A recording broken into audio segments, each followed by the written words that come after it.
Hello everyone. तो मैं हूं प्रणीति महेश्वरी और मैं हूं परमेश्वरी। ये हमारा फर्स्ट वीडियो है और इस चैनल का नाम है स्टडी विद पर एंड प्रणीति। तो फिर चलो स्टडी शुरू करते हैं। तो ये हमारा social science geography chapter first environment है और मैं इसको वर्ड टू वर्ड हिंदी में एक्सप्लेनेशन करवाऊँगी। ओके, तो हम पहले समझ लेते हैं इन्वायरमेंट होता क्या है। ठीक है, इन्वायरमेंट इज़ आर सराउंडिंग, जिस चीज़ से हम सराउंड है। जैसे मैं कमरे में बैठी हूँ तो उसमें क्या क्या है, अलमारीज़ हैं, टेबल हैं, ये सब हमारे इन्वायरमेंट का एक छोटा सा पार्ट हो जाएगा। ठीक है, plants, animals, in fact human beings are also called as environment, called as a part of environment। ठीक है, तो हम सब भी मिलके एक environment का पार्ट ही बन रहे हैं। ठीक है, तो आफ्टर मतलब इसमें ये दिया गया है इस स्टोरी में कि एक रवि नाम का लड़का होता है, वो जो लॉन्ग वेकेशंस के बाद स्कूल जा रहा होता है और वो देखता है, मतलब वो नोटिस करता है कि उसके स्कूल का जो प्लेग्राउंड है, बहुत बड़ा प्लेग्राउंड, उसके पेड़ पौधे सब काटे जा रहे हैं। ठीक है, और लोग बहुत से लोग कह भी रहे थे कि वहाँ पे बिल्डिंग बनेगी एक बहुत बड़ी। बहुत से लोग कह भी रहे थे कि वहाँ पे एक बहुत बड़ी बिल्डिंग बनने वाली है। तो वो एकदम रोने ही वाला था, ऐसा ऑलमोस्ट सा रोने जैसा ही हो गया था वो। और वो सोच रहा था कि बाप रे, इतना बड़ा प्लेग्राउंड था, इतने सॉफ्ट सॉफ्ट ग्रासेस थी उसकी, मैरीगोल्ड्स के फ्लावर्स थे, इतनी सारी बटरफ्लाइज घूमा करती थी, अब वो सब चला जाएगा। तो फिर वो फिर स्कूल जाता है और ये सब वो अपने दोस्तों, उसकी फीलिंग्स जो है वो क्लासमेट्स के साथ शेयर करता है। और फिर जब असेंबली होती है तब उनके जो प्रिंसिपल होते हैं वो भी यही बहुत सैडली कहते हैं कि हमारा इन्वायरमेंट डे बाई डे कितना चेंज हो रहा है, हम इसको हमारी यूज़ की जैसे ही कर रहे जा रहे हैं। तो उनकी प्रिंसिपल कहते हैं कि हम ही उनको जैसे इन्वायरमेंट को अपने हिसाब से बदले ही जा रहे हैं। फिर रवि क्लास में जाता है, फिर असेंबली के बाद वो सब क्लास में जाते हैं। तो रवि अपनी टीचर से पूछता है कि व्हाट इज़ इन्वायरमेंट है क्या। तो उसकी टीचर आंसर देती हैं, whatever you see in your surrounding said the teacher. जो भी आप सराउंडिंग में देख रहे हो, जैसे मैंने बताया मैं कमरे में बैठ के वीडियो बना रही हूँ, तो मैं यहाँ टेबल देख रही हूँ, चेयर देख रही हूँ, फर्नीचर्स देख रही हूँ, तो हमारे इन्वायरमेंट के पार्ट हो जाता है। तो रवि को लगा, रवि थॉट कि इसका मतलब है कि हमारी स्कूल की बिल्डिंग, ये हमारी स्कूल की बिल्डिंग, टेबल चेयर जो हमारी क्लासरूम है वो, even that open field, the road, the garbage, my friends, ये सब इन्वायरमेंट का पार्ट है। तो वो पूछता है कि ये सब जो स्कूल की बिल्डिंग, टेबल चेयर और ओपन फील्ड, गार्बेज, रोड, मेरे दोस्त, ये सब क्या इन्वायरमेंट का पार्ट है। तो उसकी टीचर कहती हैं yes, but wait, some objects are created by nature, for example mountain, rivers, trees, animals. Other are made by people, for example road, cars, clothes, books. तो फिर उसकी टीचर कहती है हाँ ये सब जो तुमने बोला वो इन्वायरमेंट का पार्ट है, लेकिन एक मिनट। तो वो कहती है लेकिन वेट, रुको, कि कोई ऑब्जेक्ट्स नेचर ने बनाए, जैसे माउंटेन्स, रिवर्स, ट्रीज़, एनिमल्स, और कुछ हैं जो ह्यूमन ने बनाए हैं, जैसे roads, cars, clothes, books etcetera human ने बनाए हैं। ओके, और यहाँ पे एक मस्त सा डायग्राम भी दिया है, तो मैं आपको ज़रा डायग्राम दिखाती हूँ। कहाँ गया, हाँ ये नहीं, ये नहीं है, कहाँ गया, हाँ ये रहा। ओके, तो ये रहा वो इन्वायरमेंट क्या कह रही हूँ, वो डायग्राम। जैसे उनकी टीचर ने कहा था कि कुछ नेचर वाली चीज़ होती है, कुछ ह्यूमन मेड होती हैं, और कुछ ह्यूमंस भी होती हैं। अरे एक मिनट, हाँ कुछ ह्यूमन भी होती है। तो ये डायग्राम को मैं बाद में एक्सप्लेन करूँगी एकदम अच्छे से। तो हम आगे का चैप्टर देखते हैं। हाँ, फिर उनकी टीचर कहती हैं फिर उन सबसे कि अब पेयर में वर्क करो, उनको एक क्वेश्चन देती हैं, पेयर में वर्क करो और ये पेयर में वर्क करके इसका आंसर लिखो, आंसर ढूंढो इसका। Now work in pair, make a list with your classmate, मतलब आपके क्लासमेट जो आपके बाजू में बैठा है उसके मदद से, the things of creation of nature and by human being. मतलब तुम आपको बनाना है, कैटेगराइज करना है। जैसे टेबल है तो वो ह्यूमन्स ने बनाई है, फिर वो ट्रीज़ हो गई तो वो है नेचुरल बनी है वो। तो इस तरह से उनको वर्क करना था पेयर्स में। ओके, फिर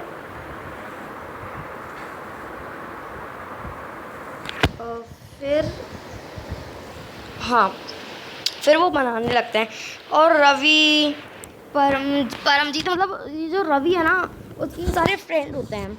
जैसे मतलब रवि के फ्रेंड हैं परमजीत, जेसी, मुस्तफ़ा, आशा, ये सब ना उसके फ्रेंड होते हैं और वो सब बहुत एक्साइटेड होते हैं ये लिस्ट बनाने के लिए। और उसका इकबाल भी फ्रेंड होता है। हाँ, तो अब इकबाल के मन में एक डाउट आ जाता है कि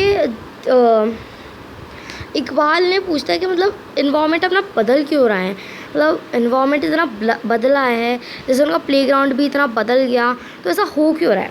तो फिर उसकी टीचर जवाब देती हैं, दे आर इंक्रीजिंग डे, मतलब हमारी जो नीड्स है ना, जैसे पहले हम बैलगाड़ी से काम चलाते, तब हमें कार चाहिए, तब ये हमारी जो नीड्स डे बाई डे बढ़ती आ रही हैं। इस वजह से हम इसको मॉडिफाई कर रहे हैं एनवायरनमेंट को, और इवन तो समटाइम हम डिस्ट्रॉय भी करते हैं। जैसे फैक्ट्री में से धुआं निकलता है तो उसको वो मॉडिफाई कर देता है, ठीक है, उसको वो मॉडिफाई कर देता है एनवायरनमेंट को, ठीक है। और अपनी नेचुरल सराउंडिंग ना डिस्ट्रॉय हो रही है, ठीक है। टीचर ने कहा ये सब उसको, ठीक है, टीचर ने उसको ये सब कहा। और मैं ना आपको ये वाला डायग्राम एक्सप्लेन करती हूँ, ठीक है। इसको थोड़ा छोटा करते हैं, नहीं होगा ये छोटा, हाँ। तो ये है, फिर मतलब जैसे ये नेचुरल है, ये मैन मेड है, ये ह्यूमन मतलब ह्यूमन मेड है, और ये ह्यूमन है। ह्यूमन वाला मैं नीचे से करवाऊँगी, ओके। जैसे मतलब हम नेचुरल देखते हैं, जैसे हाइड्रोस्फीयर, एटमॉस्फेयर, लिथोस्फीयर और बायोस्फीयर, ये सब नेचुरल हैं। जैसे पानी है, हवा है, लैंड है, ये सब आपने बनाया है, ये सब हमने बनाया है क्या? नहीं, ये नेचुरल है। और ये सब लिविंग थिंग्स भी नेचुरली तो हैं। और जैसे buildings, parks, bridges, roads, industries, monuments, ये सब तो हम ही ने बनाया है, तो ये सब है ह्यूमन मेड, ओके। ये सब ह्यूमन मेड है। अब हम देखते हैं ह्यूमन्स, ठीक है। हम देखते हैं अब humans, individual, family, communities, religion, education और इकोनॉमिक और पॉलिटिकल इंस्टीट्यूशंस। इंडिविजुअल मतलब आप अकेले, आपकी फैमिली, आपकी कम्युनिटी, मतलब एक ग्रुप, एक रिलीजन, एक एजुकेशन का जहाँ पढ़ते हैं वो, इकोनॉमिक्स मतलब वही पढ़ने वाला ही हो गया, पॉलिटिकल लाइफ मतलब पॉलिटिशियंस वगैरह जो होता है ना वो। अब हम आगे का देखते हैं, ये तो हो गया हमारा। हाँ, ये दो कंपोनेंट्स भी होता है नेचर के, एक बायोटिक और एक अबायोटिक। बायोटिक मतलब living things like plants, animals etcetera living things हैं, तो वो बायोटिक हैं। पर non living things element like land, chair, table, ये नॉन लिविंग थिंग्स हैं। तो फ्रॉम दी मतलब ऊपर वाली में जो लिखा था वो स्टोरी, आप क्या समझते हो उसमें? मतलब उसमें ये लिखा था, people things the things and nature that surrounds any living being is called environment. मतलब जो आपको सराउंड कर रहा है ना, आपका जो, जैसे आप बैठे हो तो आपको जो चीज़ें सराउंड करेंगी ना, वो आपको एक तरह से इन्वायरमेंट हो जाएगा, मतलब एक तरह से नहीं, वो इन्वायरमेंट ही हो जाएगा, ठीक है। और ये कॉम्बिनेशन होता है nature and human made position का, ओके। मतलब वो बायोटिक, ए बायोटिक कह सकते हो, नेचर मैन मेड कह सकते हो, जो मतलब इन्वायरमेंट का पार्ट वो बायोटिक, एबायोटिक भी होता है, और नेचुरल और मैन मेड भी होता है। तो इस पेज में इतना ही था। Human made review activities, conditions and individual among the beings, मतलब जो एक्टिविटीज़ होती हैं जैसे भागना दौड़ना, ये सब भी एक इन्वायरमेंट का पार्ट ही हो जाती हैं, ठीक है। फिर एक मिनट, हाँ,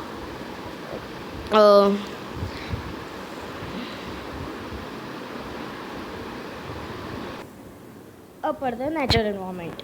अब देखिए नेचर एनवायरनमेंट होता क्या है।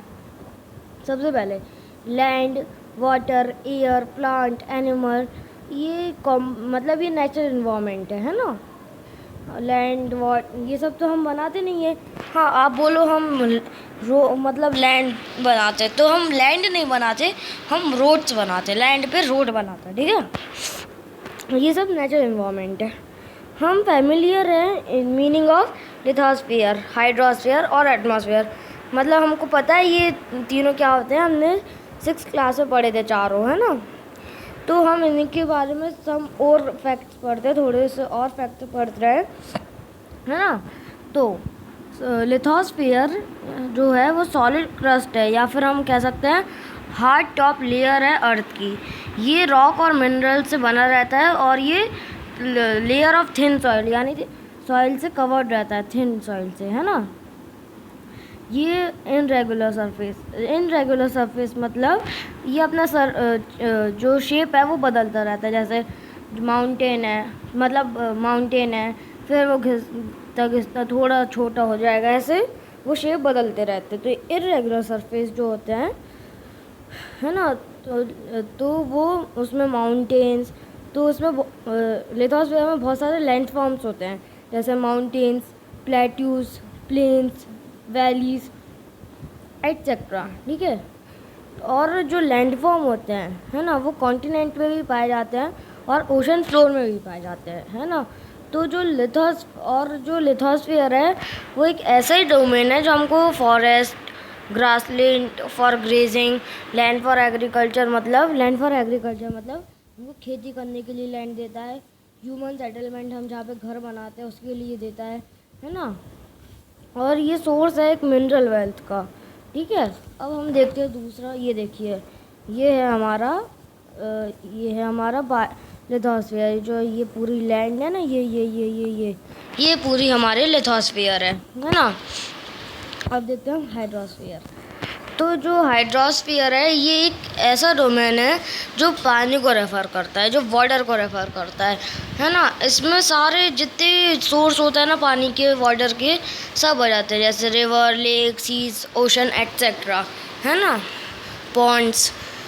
ये बहुत एसेंशियल, पानी हमारे लिए बहुत एसेंशियल है लिविंग ऑर्गेनिजम्स के। अगर ये नहीं होगा तो हम जी नहीं पाएंगे, है ना। अब देखते हैं एटमॉस्फेयर। जो एटमॉस्फेयर है वो थिन लेयर है एयर की, जो सराउंड करती है अर्थ को, है ना। जो ग्रेविटेशनल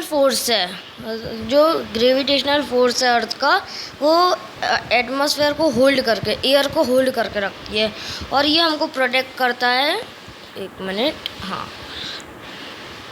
ये हमको प्रोटेक्ट करता है हार्मफुल रेज सन, जो ओजोन लेयर होता है वो ओजोन लेयर हमको प्रोटेक्ट करता है सन की हार्मफुल रेज से, है ना। और 5 लेयर होती हैं, थर्मोस्फेयर, है ना, ये सब 5 होती है। स्कॉचिंग हीट ऑफ दी, मतलब ये, हाँ, it consist of A number of gases, इसमें बहुत सारी, जैसे hydrogen, oxygen, carbon dioxide, nitrogen, बहुत सारी गैसेज होती हैं, है ना। और डस्ट ऑफ वाटर वेपर भी होते हैं गैस में, मतलब इसमें, है ना, एटमॉस्फेयर में। और जो हमारा एटमॉस्फेयर वो चेंज होता है, उसके साथ, अगर एटमॉस्फेयर चेंज होता है उसके साथ हमारा वेदर और क्लाइमेट भी चेंज होता रहता है, ठीक है। अब देखते हैं हमारे आखिरी बायोस्फेयर को। तो जो बायोस्फेयर है ना वो एक नैरो जोन है, जहाँ पे जो क्या कहते हैं, lithosphere plus hydrosphere plus atmosphere equals to biosphere. जब ये तीनों इंटरेक्ट करते हैं तो चौथा बनता है बायोस्फीयर, ठीक है।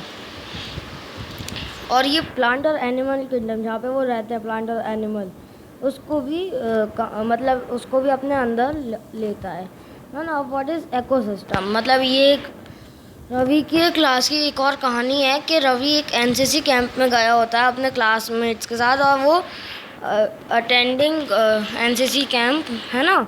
तो जैसे ही बोलता है, देखो कितनी बढ़िया बारिश हो रही है, मेरे को तो इससे मतलब जहाँ पे वो पैदा हुआ था वहाँ केरला की याद आ गई। वहाँ पे भी ऐसी तेज़ बारिश हुआ करती थी, पोर्स, है ना। वहाँ पे भी ग्रीन फील्ड रहती थी, कोकोनट प्लांटेशन बहुत होते हैं ना उसमें, केरला में कोकोनट है ना। और फिर हीरा बोलती है हमारे जैसलमेर में तो मतलब बारिश ना के बराबर ही होती है ना। वहाँ पे पूरे में सैंड ही सैंड रहती है, बट लेकिन वहाँ पे कैमल्स भी पाए जाते हैं। तो एक मिनट, हाँ, तो हीरा बोलती है और बस कैमल नहीं पाए जाते, बल्कि डेजर्ट में स्नेक सीड्स भी पाए जाते हैं, ठीक है। तो रवि सोचता है कि why do the animals and the way people live vary from place to place, के मतलब रवि सोचता है कि जो एनिमल्स हैं, हमारी वेजिटेशन या हमारी खेती है, वो मतलब कि लिव टू वेरी मतलब वो ऐसी जगह क्यों होती है, जैसे कैक्टस होते हैं वो बस डेजर्ट में क्यों उगते हैं, है ना। जो बारिश होती है वो केरला में ही ज़्यादा क्यों होती है, ये सोचने लगा। तो उसकी टीचर बोलती है हाँ ये मतलब कि ओ यस वेरी मच सो, मतलब कि जो इस वेरी मच सो का मतलब है एकदम सही, ठीक है। तो उसकी टीचर बोलती है हाँ एकदम सही बोल रहे हो तुम।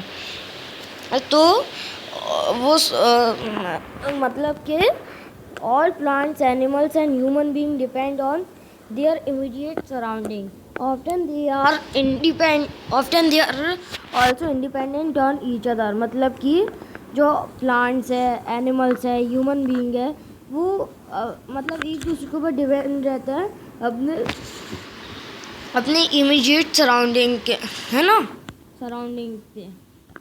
लेकिन ये लोग जो ये प्लांट्स एनिमल्स ये इंडिपेंडेंट भी रहते हैं ईच अदर पे, है ना। This relationship between living organism as well as relation between the organism and their surrounding form an ecosystem. मतलब जो रिलेशन बिटवीन होती है living organism as well as relation between the organism, मतलब living organism और organism के बीच में जो रिलेशन होती है वो एक इकोसिस्टम फॉर्म करती है। इकोसिस्टम की डेफिनेशन पूछी जाए तो ये है this relation between the living organism as well as relation between the organism and their surrounding form an ecosystem, ठीक है। There could be an ecosystem of large rain forest, grassland, desert, mountain, lake, river, ocean, even a small pond, के मतलब जो ecosystem है वो इनके बीच भी होती है, rain forest, grassland, desert, mountain etcetera etcetera में, ठीक है। तो ठीक है, ये देखिए। और अब ह्यूमन एनवायरनमेंट, इसमें ह्यूमन एनवायरनमेंट में ज़्यादा कुछ खास नहीं है। इसमें बस ये बताया गया है कि हम हमारे उसको क्या कहते हैं एनवायरनमेंट को और अपने सराउंडिंग्स को मॉडिफाई करते जा रहे हैं, पेड़ काट के, नई बिल्डिंग्स बना के, फैक्ट्रीज बना के, और क्रॉप मतलब डोमेस्टिकेशन करना चाहिए हमको, है ना। तो ये दिया है, तो हमारा चैप्टर ख़त्म हो गया। हम जल्दी इसकी एक्सरसाइज भी करेंगे। तब तक के लिए कैसी लगी वीडियो, और हाँ हम हर वीडियो में आपसे एक क्वेश्चन पूछेंगे जिसका आंसर आपको कमेंट बॉक्स में लिखना होगा, ठीक है। तो आज का क्वेश्चन है what is environment, what is environment, ठीक है, व्हाट इज एनवायरनमेंट। तो इसका आप जल्दी से ये इसका पूरा आंसर दें, है ना। तो कैसा लगा वीडियो, अच्छा लगा हो तो लाइक कीजिए, चैनल को सब्सक्राइब कीजिए, अपने फ्रेंड्स के साथ शेयर कीजिए। तब तक के लिए बाय बाय।